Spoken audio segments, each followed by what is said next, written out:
My 50-year-old DIY power supply finally needs replacing, giving way to a modern purchase design. And my first choice was a unit from Skytop Power found on Amazon.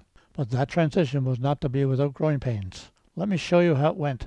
Welcome to my channel, exploring old technologies and seeding new ideas. Let's begin. I built my first dual linear power supply 5 decades ago using discrete Darlington paired power transistors on a large heatsink. These were controlled by a clever use of operational amplifiers and lots of hand wiring.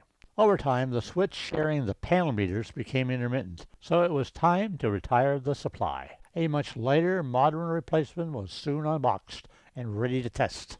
While only a single supply, this unit shared the old unit's constant current and constant voltage adjustment capability, but with a much larger display. While the technical specifications were well laid out in the manual, the operational instructions were clumsily organized with a few unfortunate errors. The test lead short circuit should not be removed before the current adjustment is made. I attempted to contact Skytop Power about my findings, but the manual's email and website information returned access errors when attempted, so I remain concerned about service support in the future. In any case, I decided to keep the unit, and I made a shorting bar for current setting when I need it.